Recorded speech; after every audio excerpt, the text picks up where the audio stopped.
Om NamaShivaya. ShivaMahaPuran, Volume 1, Rudrasamhita, Section 1, Creation, Chapter 1, The Inquiry of the Sages.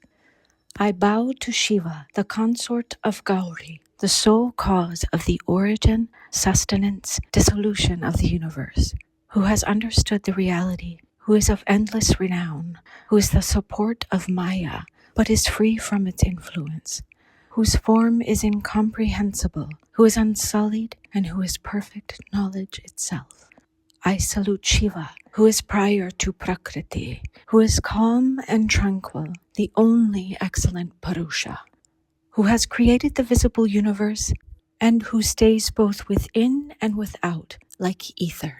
I salute Shiva, of unmanifest form, who, having extended himself by way of creation, stands in the middle of it, while the worlds move around him like iron filings round the magnet. Vyasa said. I describe this after bowing to Shambhu, the father of the universe, Shiva, the mother of the universe, and Ganatisha, their son. Once Shaunaka and other sages living in Naimisa forest asked Suta with full devotion. The sages said, the good and auspicious story of Vidyaswara Samhita has been heard by us. This first delightful compendium on the achievable and means of achievement is lovingly disposed to the devotees. Suta, O blessed Suta, live long, be happy. You will please narrate to us, O dear, the great anecdotes of Shiva. O sinless one, drinking the nectar of knowledge poured out from your lotus mouth, we are never satiated. Hence we would like to inquire of you something more. O omniscient one, by the favor of Vyasa, you have realized contentment.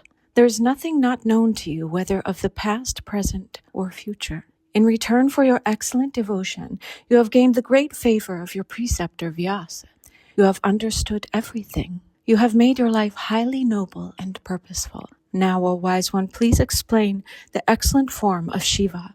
Please narrate the divine anecdote of Shiva and Parvati without omitting anything. Maheshwara is aguna, free from attributes. How does he take up the saguna form in the world? We do not know the true nature of Shiva, despite our great deliberation. Before the origin of creation, how does Lord Shiva maintain his form? In the midst of creation, how does he maintain his sport? How does Lord Maheshwara stand at the moment of dissolution? How is Shankara, who blesses the world with happiness, propitiated?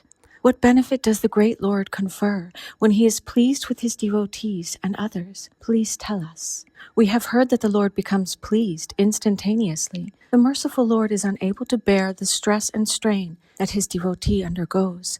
The three deities, Brahma, Vishnu, and Mahesha, are born of Shiva.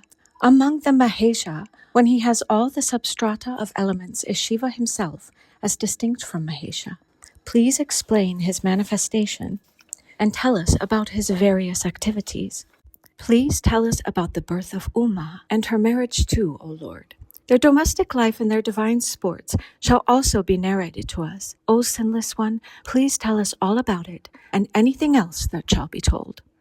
Vyasa said. Being thus regarded, Suta was delighted. Remembering the lotus-like feet of Shiva, he replied to the sages. Suta said, O lordly sages, what you have asked for is very nice. You are all blessed inasmuch as your minds are drawn towards Har Shiva's anecdotes. Like the holy waters of the Ganga, the inquiry into the anecdotes of Har Shiva sanctifies the three persons, the narrator, the inquirer, and the hearer.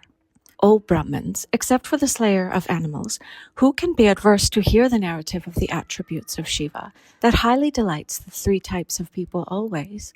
When it is being recited by persons who have no attachment or desire, it is verily an antidote for all ailments of worldly existence, for it is highly delightful to the ear and the heart, while at the same time it bestows all objects.